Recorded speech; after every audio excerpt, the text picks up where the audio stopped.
தங்கப்பதக்கம் படத்தில் நடிகர் திலகம் சிவாஜி கணேசனின் மகனாக நடித்து மிகச்சிறந்த வில்லத்தனமான நடிப்பால் தமிழக ரசிகர்களின் உள்ளங்களை கவர்ந்த பழைய நடிகர் ஸ்ரீகாந்தின் தற்போதைய பரிதாபமான நிலையை பார்த்தால் அனைவருக்கும் கண்களில் கண்ணீர் தானாகவே பெருக்கெடுக்கும்.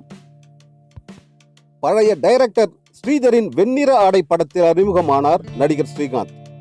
1965 வருடம் வெளிவந்த இந்த படத்தில் காமெடி நடிகர் வெண்ணிற ஆடை மூர்த்தி தற்போது சன் டிவி தெய்வமகள் சீரியலில் பிரகாஷின் அம்மாவாகவும் காயத்ரியின் மாமியாராகவும் நடித்து வரும் வெண்ணிற ஆடை நிர்மலா ஆகியோரும் இப்படத்தில் அறிமுகமானார்கள்.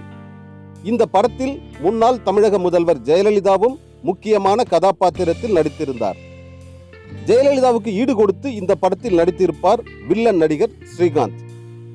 கோமாதா என் குலமாதா, தங்கப்பதக்கம் போன்ற 200க்கும் மேற்பட்ட படங்களில் மிக முக்கியமான கதாபாத்திரத்தில் நடித்துள்ளார் நடிகர் ஸ்ரீகாந்த். நடிகர் திலகம் சிவாஜி கணேசன், முத்துராமன், ஜெய்சங்கர், ரவிச்சந்திரன், சூப்பர் ஸ்டார் ரஜினிகாந்த், உலக நாயகன் கமலஹாசன் ஆகியோருடன் நடித்துள்ளார் நடிகர் ஸ்ரீகாந்த்.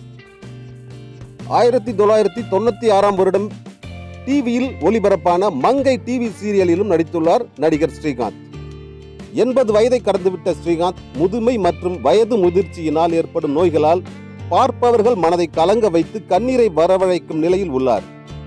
இவர்தான் ஸ்ரீகாந்தா என்று அடையாளம் தெரியாத நிலையில் உள்ளார் நடிகர் ஸ்ரீகாந்த். முதுமைதான் இதற்கு காரணம்.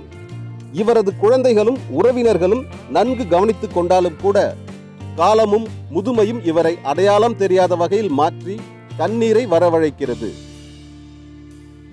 யுனிவர்ஸ் டிவியை சப்ஸ்கிரைப் செய்து கொள்ளுங்கள். கீழே உள்ள சிகப்பு பட்டனை அழுத்தி யுனிவர்ஸ் டிவியை சப்ஸ்கிரைப் செய்து கொள்ளுங்கள். பக்கத்தில் உள்ள பெல் பட்டனையும் கிளிக் செய்து கொள்ளுங்கள்.